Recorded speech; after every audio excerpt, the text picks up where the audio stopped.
स्वागत है आपका हमारे चैनल में। तो मैं फिर से एक नया वीडियो लेके आपके समक्ष उपस्थित हो गई हूँ। आज की वीडियो में मैंने जून 2019 के सभी प्रश्नों को यूनिट वाइज एनालिसिस किया है ताकि आपको सुविधा हो कि किस यूनिट से कौन से क्वेश्चन पूछे आए थे, कौन कौन से टॉपिक आ चुके हैं, तो आपको आगे जाकर सुविधा हो पढ़ाई में और आप अच्छे से अपने एग्ज़ाम की तैयारी कर सकें। तो चलिए शुरू करते हैं आज का वीडियो। तो सबसे पहले हम देखते हैं यूनिट 1, जो आप जानते हैं कि यूनिट 1 पॉलिटिकल थ्योरी से संबंधित है। तो इसमें हमने देखा कि पहला क्वेश्चन आया है, नारीवादियों का तर्क है कि महिला मूल्य मुख्यतः किस पर आधारित है।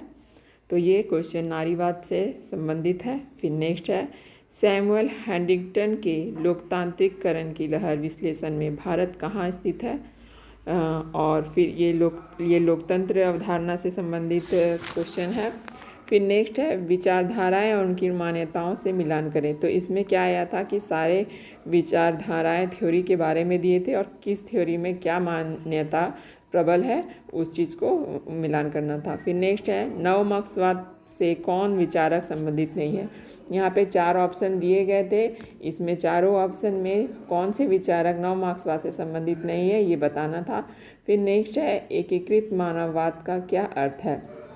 यह भी थ्योरी पेपर से ही क्वेश्चन है। मैंने यहाँ पे डिटेल में सारे ऑप्शंस नहीं लिखे क्योंकि बहुत ही लंबा वीडियो हो जाता है ना, इसीलिए मैं इसी जितने भी क्वेश्चन एनालिसिस का लेके आ रही हूँ वीडियो, सारे मैं ऑप्शन के साथ आंसर को भी इसके वीडियो आपके लिए लाऊंगी। तो प्लीज़ आप वीडियो मेरा देखते रहिए और चैनल को ज़्यादा से ज़्यादा शेयर और सब्सक्राइब कीजिए। फिर नेक्स्ट है, उत्तर आधुनिकतावाद के संबंध में कौन सा असंगत है। यहाँ पे 2 कथन दिए गए थे और उसमें से उत्तर आधुनिकतावाद से क्या संबंधित है, कौन से बातें असंगत बताई गई हैं, वो वहाँ पे टिक करना था। फिर नेक्स्ट है, बहुसंस्कृतिवाद के अंतर्गत वे प्रवासी जातीय सांस्कृतिक समूह जिन्हें कभी भी नागरिक बनने का अवसर नहीं मिलता क्या कहलाते हैं। तो ये बहुसंस्कृतिवाद से आया था। फिर नेक्स्ट है, मल्टीकल्चर सिटीजनशिप और liberal theory of minority rights पुस्तक किसने लिखा। तो ये भी पुस्तक बहुसंस्कृतिवाद से ही था। फिर नेक्स्ट है, लोकतंत्रीकरण संबंधित गद्यांश से 5 प्रश्न। यूनिट 1 में लोग वहाँ पर एक गद्यांश दिया गया था जिसे 5 क्वेश्चन हमेशा रिलेटेड पूछे जाते हैं। तो ये टॉपिक लोकतांत्रिकरण से था। तो अब हमने देख लिया कि फर्स्ट यूनिट में कौन से क्वेश्चन आए थे। अब हम दूसरे यूनिट में बात करते हैं। हमारा दूसरा यूनिट जैसा कि हम जानते हैं कि राजनीतिक विचारक है, वेस्टर्न पॉलिटिकल थॉट से संबंधित है। और इसमें था, किसने कहा कि मानव का विचार अभिव्यक्ति की स्वतंत्रता पर प्रतिबंध लगाना वर्तमान एवं भविष्य की नस्लों को लूटने के समान है। फिर नेक्स्ट है, मैकियावेली से संबंधित 2 कथन दिए गए थे, सत्य कथन की पहचान करना था। फिर नेक्स्ट है, किसी अन्य को निकृष्ट बनाए बिना कुछ को उत्कृष्ट बनाना निम्न में से किससे संबंधित है। यहाँ पे विचारकों के नाम दिए गए थे और किस विचारक का ऐसे सोच है उसे टिक करना था। फिर नेक्स्ट है, अंग्रेज सोचते हैं कि वह स्वतंत्र हैं जबकि वे केवल संसद के सदस्यों के चुनाव के समय स्वतंत्र होते हैं। यह कथन किसका है, ये कौन से विचारक का ऐसा सोचना था। वहाँ पे चारों विचारकों का नाम दिया गया था, उनमें से सही विचारक का नाम चुनना था। फिर नेक्स्ट है, कार्ल मार्क्स मार्क्सवाद के संस्थापक किस देश के औपचारिक नागरिक थे। यहाँ कार्ल मार्क्स से संबंधित क्वेश्चन था।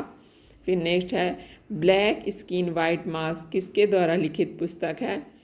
फिर नेक्स्ट है, रॉल्स के सिद्धांत में न्याय निष्पक्षता के विचार का प्रभाव है।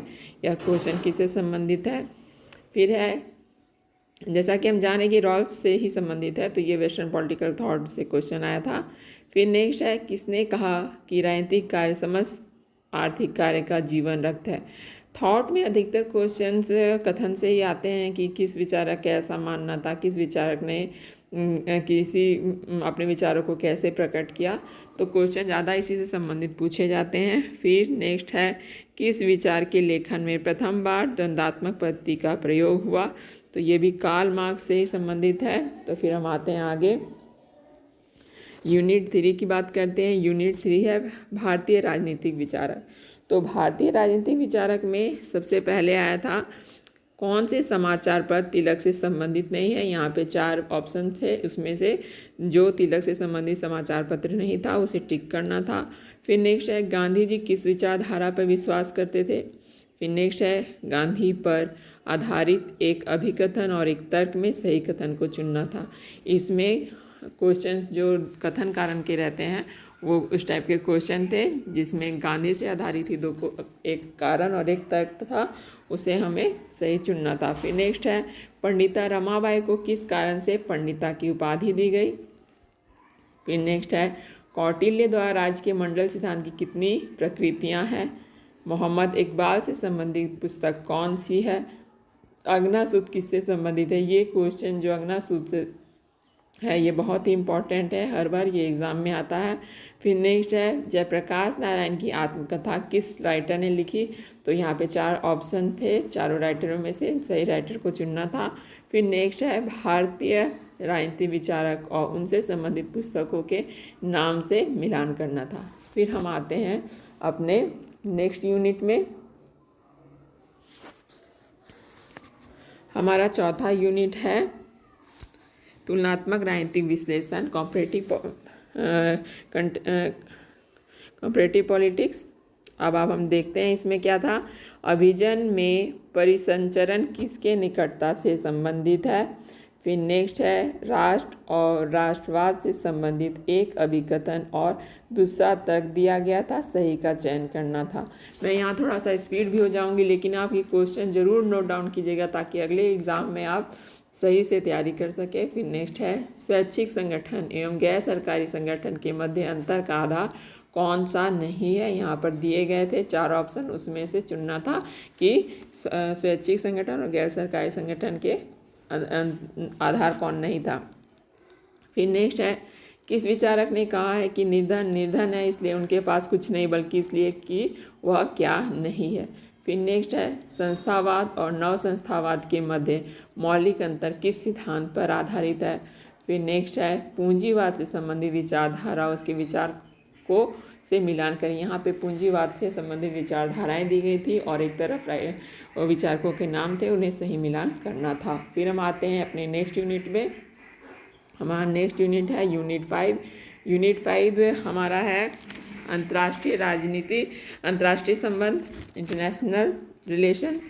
इसमें सबसे पहले क्वेश्चन था ब्रेग्जिट के संबंध में कौन सा कथन सत्य नहीं। यहाँ पे 4 कथन दिए गए थे, इसमें से ब्रेग्जिट से संबंधित कौन से कथन नहीं उसे बताना था। फिर नेक्स्ट है कौन सा राष्ट्रीय मानवाधिकार आयोग का नोडल मंत्रालय है। यहाँ पे मंत्रालयों के नाम दिए गए थे, उसमें राष्ट्रीय मानवाधिकार आयोग के नोडल मंत्रालय को चुनना था। फिर नेक्स्ट है जज इन बेलो का पद का क्या अभिप्राय है। फिर नेक्स्ट है फ्लाइंग बीस शब्दबंद किस संस्था से संबंधित है। फिर नेक्स्ट है देश और उसे संबंधित उपनामों का मिलान करें। यहाँ पे देश के नाम दिए गए थे और एक साइड पे उनके उपनाम दिए गए थे, सही देश से सही उपनामों का मिलान करना था। फिर नेक्स्ट है हेंस जे मार्गेंथो द्वारा लिखित पुस्तक का पूर्ण शीर्षक कौन सा है। उसके बाद नेक्स्ट है किस अंतर्राष्ट्रीय समझौते ने राज्यों को पहली बार ग्रीन हाउस उत्सर्जन की कटौती पर वैधिक रूप से बाध्य करने का लक्ष्य दिया। तो ये भी आप अंतर्राष्ट्रीय ऑर्गेनाइजेशन से ही क्वेश्चन है, रिलेशन से। फिर नेक्स्ट है क्लैश ऑफ सिविलाइजेशन का अर्थ क्या है। यहाँ पे भी 4 ऑप्शन थे, उसमें से सही ऑप्शन चुनना था। फिर साइलेंट स्प्रिंग पुस्तक के लेखक कौन है। यहाँ पे 4 लेखकों के नाम दिए गए थे, उसमें से सही लेखक का नाम चुनना था। फिर नेक्स्ट है हिंसात्मक गैर राज्याभिकर्ता कौन नहीं है। यहाँ पे 4 गैर राज्याभिकर्ताओं के नाम थे, जिसमें हिंसात्मक गैर राज्याभिकर्ता का नाम चुनना था। फिर आते हैं अपने नेक्स्ट यूनिट में। हमारा छठा यूनिट है भारत की विदेश नीति। इसमें सबसे पहले क्वेश्चन था आसियान से भारत किस राज्यमार्ग को वियतनाम तक विस्तार करने की बातचीत कर रहा है। फिर नेक्स्ट है हरित प्रदेश की मांग भारत के किस क्षेत्र से संबंधित है। फिर नेक्स्ट है एनपीटी व सीटीबीटी से संबंध में सही कथन कौन सा है। यहाँ पर एनपीटी और सीटीबीटी से संबंधित कथन दिए गए थे, इसमें सही कथन का चुनाव करना था। फिर नेक्स्ट है 27 मार्च 2019 को भारत द्वारा उपग्रह भेदी कौन सा प्रक्षेपास्त्र परीक्षित है, यहाँ पे बताना था।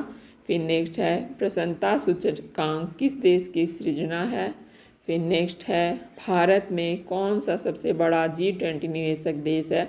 आप जब इस यूनिट को पढ़ेंगे भारतीय राजनीतिक भारत की विदेश नीति, तो आपको ये सारे टॉपिक उसमें मिल जाएंगे और आप प्लीज इसमें ज़रूर से इसे टिक कर लीजिएगा कि ये क्वेश्चंस पूछे जा चुके हैं।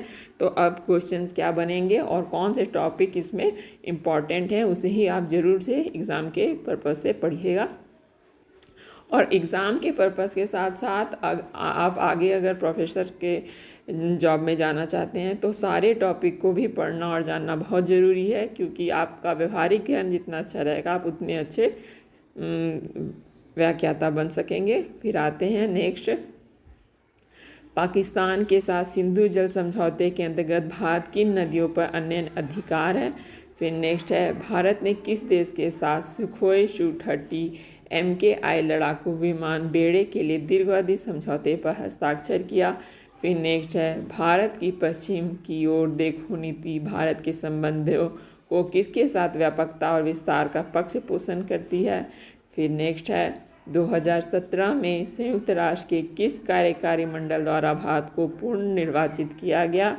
ये संयुक्त राष्ट्र से संबंधित क्वेश्चंस है। फिर नेक्स्ट है भारत के यूरोपियन यूनियन ने व्यापक संबंधों को प्रोत्साहित करने के लिए किस क्रियाविधि को स्थापित किया।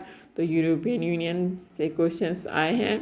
फिर नेक्स्ट है भारत ने किस देश के साथ व्यापक आर्थिक समझौता साझेदारी समझौता हस्ताक्षर किया। ये सारे बहुत ही इंपॉर्टेंट क्वेश्चंस हैं। फिर बात करते हैं अब हम 7th यूनिट की। तो 7th यूनिट में सबसे पहले क्वेश्चन था संवैधानिक उपचारों के अधिकार के महत्वपूर्ण रीटें और उसके अर्थ का मिलान करें। यहाँ पर संवैधानिक उपचारों से अधिकार से संबंधित रीटों को दिया गया था और उनके अर्थों से उनका मिलान करना था। फिर नेक्स्ट है संसदीय समिति को कालानुक्रम के व्यवस्थित कीजिए। यहाँ पे सारे संसदीय समिति दिया हुई थी 4 और उन्हें कालक्रम के अनुसार उन्हें व्यवस्थित करना था। फिर नेक्स्ट है मदन मोहन पुच्छी आयोग किससे अध्ययन के लिए नियुक्त हुआ।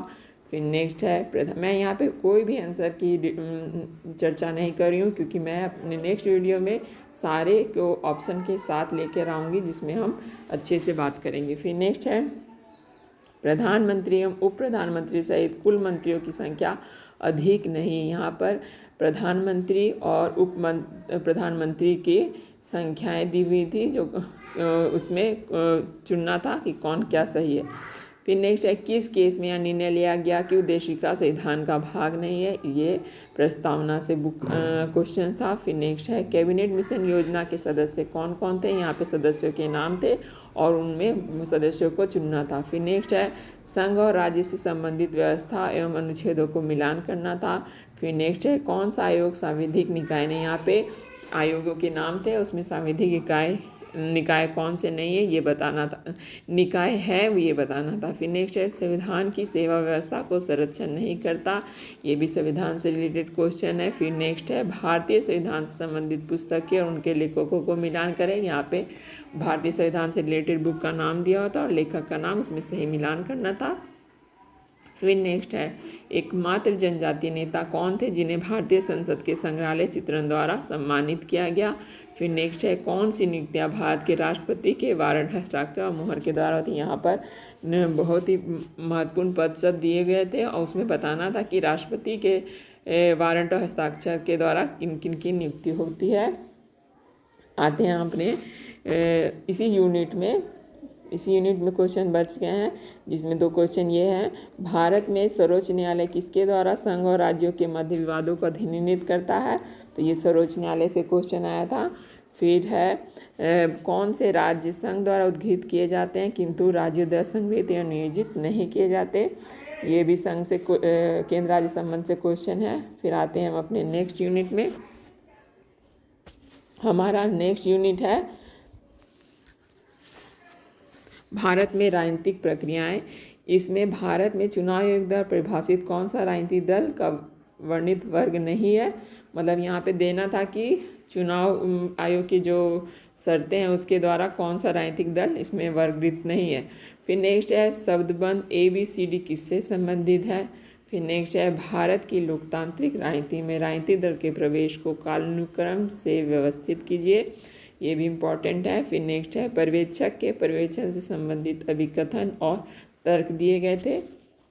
ये सारे टॉपिक आपको यूनिट 8 में मिल जाएंगे, तो आप इसे देख लीजिएगा, जब आप पढ़ाई करिएगा तो ध्यान से कीजिएगा। फिर नेक्स्ट आते हैं हम अपने यूनिट 9 में। यूनिट 9 हमारा लोक प्रशासन है। लोक प्रशासन से बहुत क्वेश्चन हमेशा एग्ज़ाम में आते हैं और यह बहुत ही इम्पॉर्टेंट पेपर है। इसमें सबसे पहले क्वेश्चन है the intellectual crisis in American public administration पुस्तक किससे संबंधित है। तो यहाँ पे लेखकों के नाम थे, उन्हें चुनना था उसमें से लेखक का नाम। फिर नेक्स्ट है लोक प्रशासन के लेखक और उनकी धारणा का मिलान करें। यहाँ पर लोक प्रशासन के लेखकों के और संस्थापकों के नाम दिए हुए थे और दूसरे तरफ उनकी क्या सोच थी, धारणा थी, उससे मिलान करना था। फिर नेक्स्ट है कौन नवलोक प्रशासन के तथ्यों को 5 मदों के अंतर्गत संचित करता है। प्रासंगिकता, मूल्य, सामाजिक क्षमता, परिवर्तन और ग्राहक केंद्रित, यही में चुनना था। फिर नेक्स्ट है लोक प्रशासन के क्रम विकास के स्तर पे उसकी अवधि को मिलान करें। यहाँ पर लोक प्रशासन के स्तर दिए थे जो हम देखते हैं, उनके इसके चरण हैं और चरण थे और उसके अवधि से उसका मिलान करना था। फिर नेक्स्ट है कौन सा सिद्धांत परंपरागत सिद्धांत कहलाता है। फिर नेक्स्ट है श्रमिक की, कृषकों एवं समाज के सीमांत वर्गों का प्राधान्य नव लोकतंत्र के रूप में किससे संबंधित है। फिर नेक्स्ट है किसने यह पूर्वानुमान लगाया कि 20वीं सदी में औद्योगिकरण की मांगों के अनुरूप नव सामाजिक व्यवस्थाओं को सुयोग्यतावश नौकरशाही अनुपयुक्त हो जाएगी। फिर नेक्स्ट है वैज्ञानिक प्रबंध की मुख्य विशेषता क्या है, ये साइंटिफिक मैनेजमेंट से क्वेश्चन आया था। फिर नेक्स्ट है आंतरिक संप्रेषण क्या हो सकता है।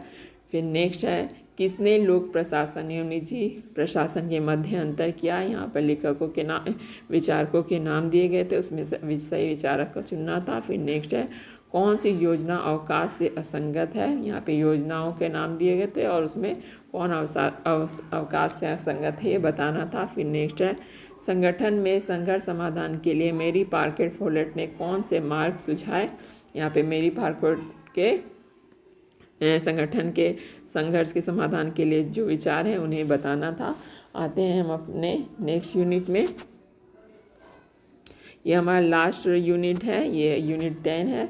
यूनिट 10 भारत में शासन विधि तथा लोक नीति से संबंधित यूनिट है। इसमें हम बात करेंगे कि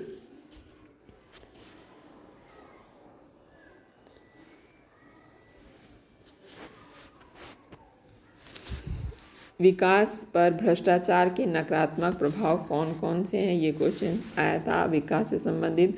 फिर नेक्स्ट है सूचना का अधिकार द्वारा राजनीतिक प्रशासनिक व्यवस्था में कौन सी विशेषताओं का प्रारंभ किया गया, ये क्वेश्चन। फिर नेक्स्ट है नीति आयोग क्या है।